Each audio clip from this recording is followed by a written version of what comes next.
Now, the US Federal Reserve has downgraded its forecast for the American recovery and committed to keeping interest rates below 0.25% for the next 2 years. For a look at what that means for the US economy, we're joined now by Dr. Geoffrey Garrett. He's the head of the United States Study Centre at the University of Sydney.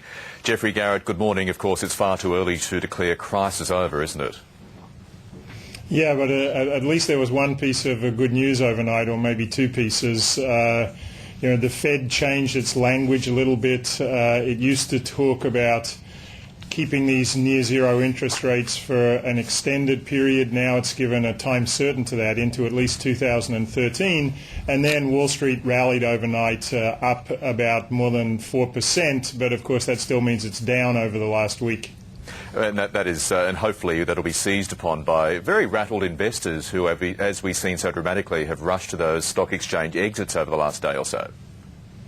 Yeah, and of course, Australia, at least in a timing sense, led the world. The ASX 200 was down 5% in the middle of the day yesterday, and it closed up.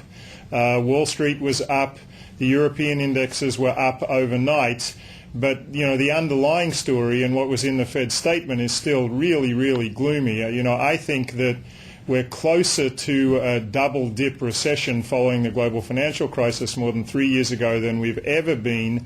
And the problem is that the European and the US government don't have many policy options left, which is why everyone, I think, is looking at the US Federal Reserve.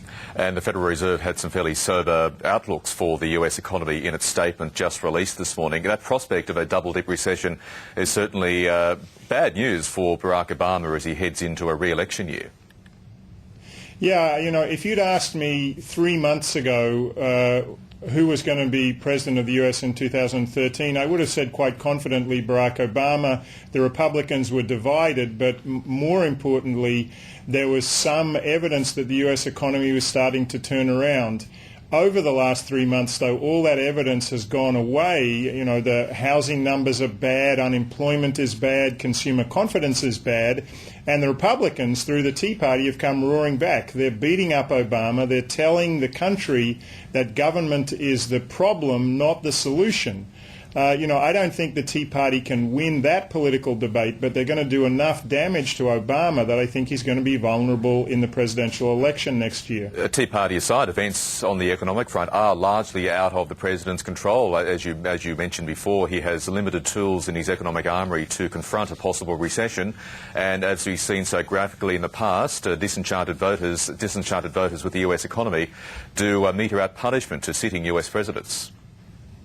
Yeah, that's right. And, for people who've been watching American politics recently, that might sound a little bit strange. So, the 2004, when George Bush was re-elected, that was because America was still in the overhang of September 11 terrorist attacks. 2008, Barack Obama came in largely riding an anti-Iraq war wave. So those were two foreign policy elections in the US. But that's the exception, not the rule. The normal story in presidential elections is it's the economy stupid.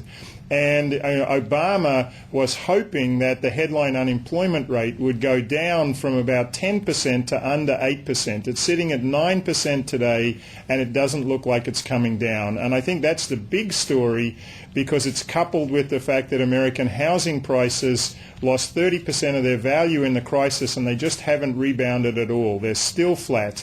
So people can't borrow against their homes, and they're unsure about their jobs. That makes it a very tough time to be the sitting president. And finally, and quickly, Geoffrey Garrett, if this is the election for the Republicans to lose, who are they going to put up? Who is this moderate Republican that is going to potentially sweep the White House? Yeah, I'm increasingly of the view that that's the way it's going to play out. So we'll have the Tea Party continue to beat up on President Obama over the next 12 months. They get to do it again on debt and deficits in about 6 months' time. And then what we're noticing is that the quote-unquote moderate Republicans, Mitt Romney and John Huntsman, two Mormon billionaires essentially, are sitting on the sidelines. And I think what they're hoping is that the Tea Party will do enough damage to the Obama brand that they can come in about 12 months' time and say, listen, we're the only people who can lead the country back. It could be an exciting year ahead in US politics. Geoffrey Garrett, as always, from the US Study Centre, thank you. My pleasure.